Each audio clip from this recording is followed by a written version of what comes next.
You okay? I'll be fine. Popcorn? Yes, please. Okay, well, today's episode is Bubble Buddies. This is one of my favorite episodes. And no, Bubble Buddies as in Steven Universe, not SpongeBob. So don't make that mistake. Okay, so this is the introduction of two characters. One is a very important character, Connie. She's also one of my favorite characters. And the other one is Onion, who we'll get to in a bit.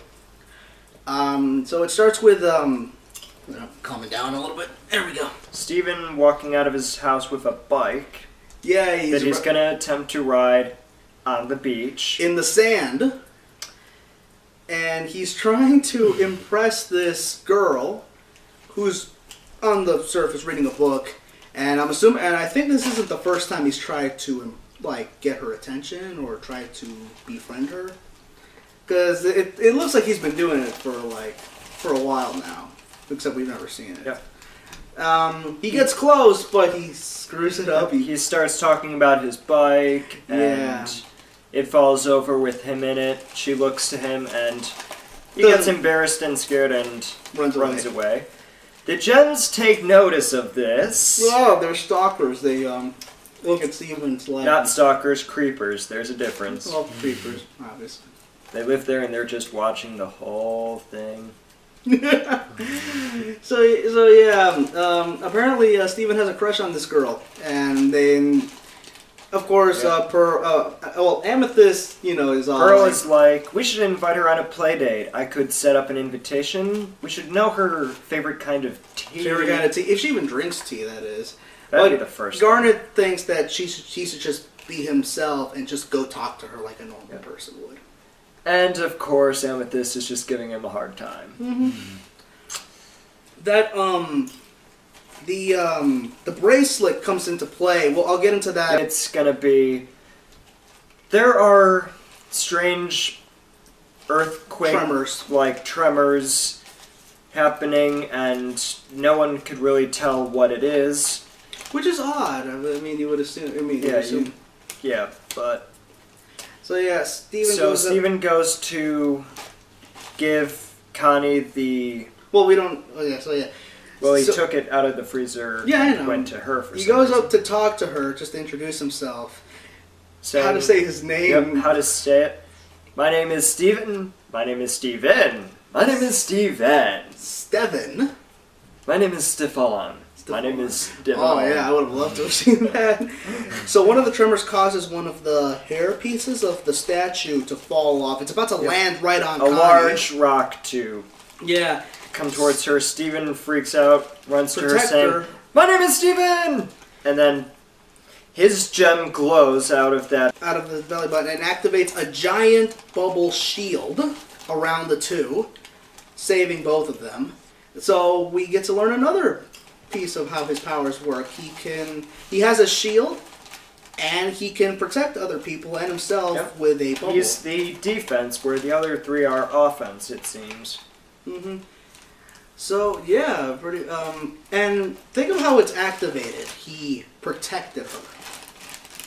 Yeah, his powers all come from love, in a way. I mean, his love for the cookie cat activated the shield. And his somewhat likeness, if you can call it love even, because he loves everybody. Love and happiness and joy and positive emotion. Yeah, mostly protecting someone he kind of likes from danger activates the shield. Focused positive emotions or something. So that's a hell of a conversation starter. Yep. So yeah, we're trapped in a bubble that I randomly made that I have never made before. By the way, my name's Steven again.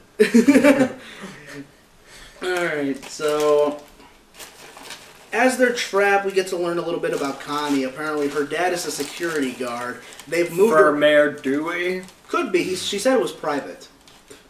So apparently she's moved around a lot from beach to beach, so it's doubted she doesn't live in Beach City. She could live somewhere else. And she doesn't really have many friends, so she's very introverted. She reads a lot. She knows a lot about boats, apparently. That we'll get to later. And most of the episode is just them trying to get out of the bubble. So they go to Lars and Sadie, and they don't After know. they couldn't get a hold of the gems, because... He told them not to watch. Yeah.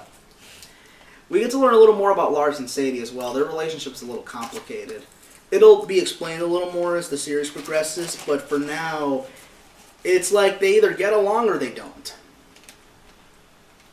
So, yeah. More often than not, don't, I'm guessing. Well, Lars is a jerk. That's the thing. Sadie is at least trying to help. Lars is the one who's just like, yo, you got yourself stuck in the bubble because you like her. Which is kind of true, but that's... Yeah. It's your magic love bubble. Shut up. It is. I mean, sort of. Yeah. So he like runs at the bubble with a chair and just... Sick. Yep. Yeah, she's a little cuckoo sometimes. They go to the harbor. I thought it could work. They go to the harbor, and we get our other second character who we get introduced to, this little silent boy named Onion, who's pale, he wears a cape, he always wears white, and he never speaks. Which is oddly creepy. It is creepy. Onion is really creepy. But we'll get to his episodes later. So he's eating popcorn, which we're doing right now, obviously. And Steven's the first idea that comes to him is we need a harpoon gun to shoot our way out of the bubble. Like it's going to help. Like it's going to pop the bubble. I would be with Connie saying, "What?" He's crazy. Yeah, and he wants to think he knows what he's doing because he really wants to impress her. And no, you don't know what you're doing. So yeah, and apparently this 8-year-old boy knows how to activate a harpoon gun. He knows how to get on a boat, honk the horn, or I don't know how you do that on a boat, and shoot. Ready to fire. It deflects and it hits the boat right next to the trawler. Yep, it hits the other boat across from the one that Onion's on. The boat sinks, and Onion thinks that's what they wanted and went, no, that's bad. That didn't work at all. So then they go to Funland, and his other plan is to take the bubble to a roller coaster and get the bubble run over. Ran over by a roller coaster. He doesn't think these things through. What happens after the bubble pops? We'll be free. That's my line. Sorry. Taking my line. I'm just excited. You know how I am. I'm sorry.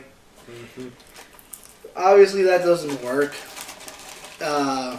So yeah, well, Smiley stops the coaster and it sends the bubble flying into the ocean, where it sinks into the bottom. Yep. And now they're trapped at the bottom of the ocean, and yeah, they're screwed. They're screwed. So we get to learn what the tremors are, where the tremors are being caused. It's by this giant worm-like serpent. I don't know what it is. Yeah. It's got a giant mouth. Just a giant gem worm thing. It looks like one of those creatures, one of those ocean creatures, where you get at the very, very, very bottom of the ocean, the ones that look like neon lights. You know what I mean? Yeah. Like the anglerfish with the... It looks just like that. Probably inspired by it. Mm-hmm. So yeah, it eats glowy things, and it causes another earthquake. It burrows under the ground, causing a crack, sending them even further into the ocean.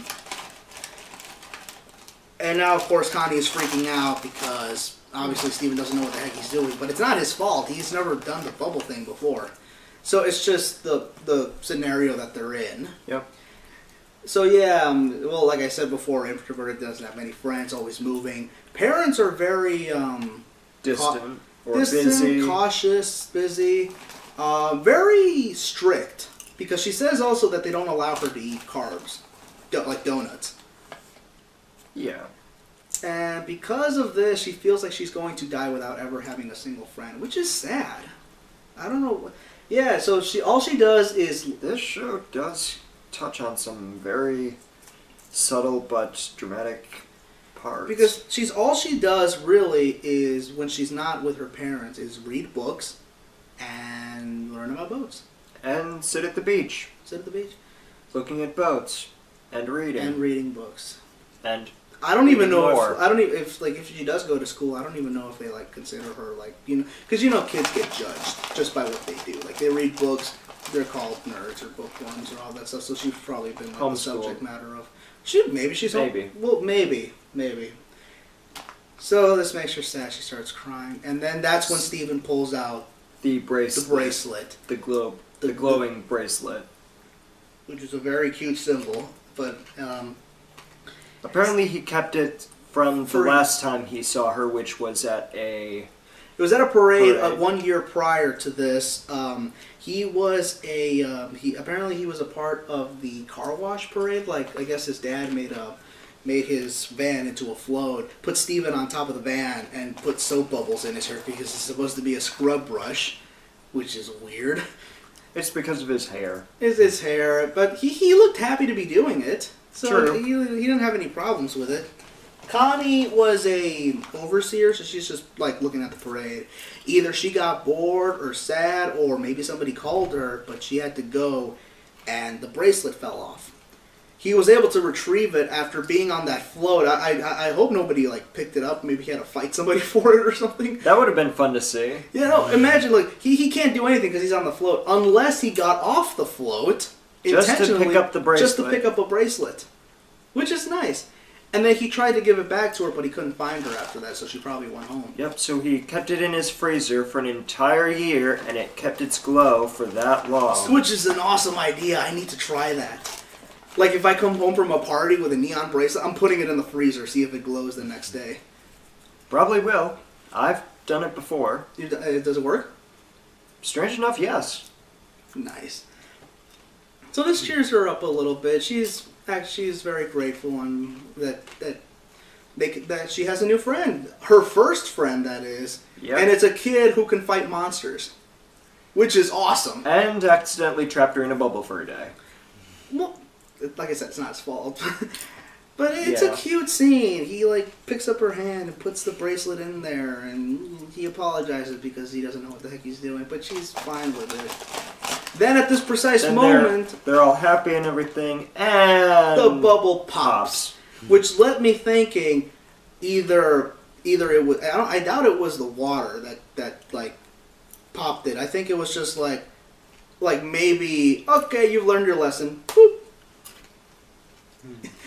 So yeah, they go back up to the surface. The worm thing fights back again.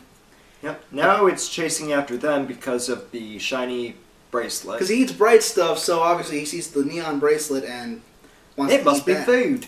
It must be food.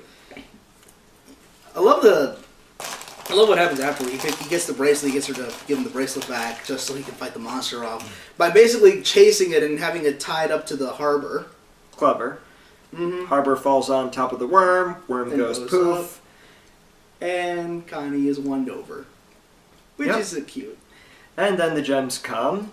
And give him more flack because, just giving Garnet gives him a hard time. Pearl... Well, Garnet doesn't give him a hard time. He's protecting him. No, not Garnet. Amethyst. Amethyst gives him a hard time. Pearl... What was Pearl? Steven really wanted to meet you, isn't that right, Steven? Yeah, Pearl acting like a mother figure, and Garnet just takes the two saying, don't mess with his... I'm not going to say that, you say it. Don't mess with his funky flow. Because he's got funky flow. That's what he says, at least. Connie is confused, saying, funky flow? That's another embarrassing conversation. So yeah, like it or not, Connie is a reoccurring character of this show, and one of the most important in the series because she's going to help out Steven a lot with who he is and what his powers can do and all that good, glorious stuff. Yep. But what do you think of her so far? I really liked her from the get-go, so I just want to know what you think. Interesting character. I can't wait to see her more in this show. And one thing I've noticed, she's not white. Yeah, that's another great thing. She's Indian. We see a lot of... Indian? I think she's Indian. Well, she's brown. She's not... Well, she doesn't look black, so I'm just... Because I know what... Because I've seen black characters on this show. So, she's like... It's just good to see a show that kind of turns away from the usual white guy, white girl sort of thing that you see in many cartoons.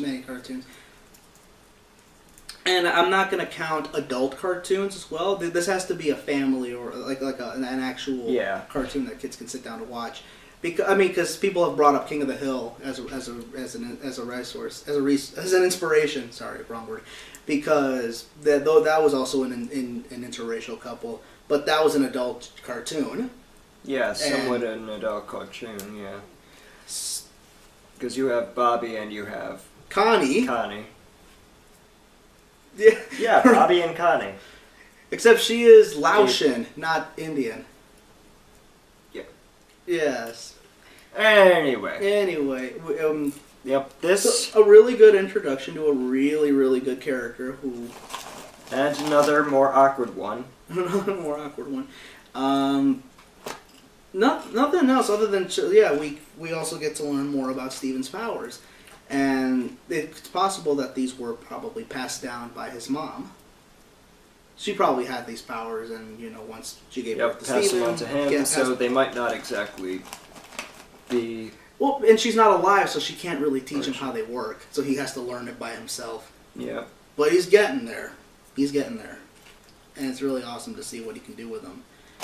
Nothing else much here other than just the gray character and just the great and everything that I've basically already said. Yep, and the awkward one, Onion.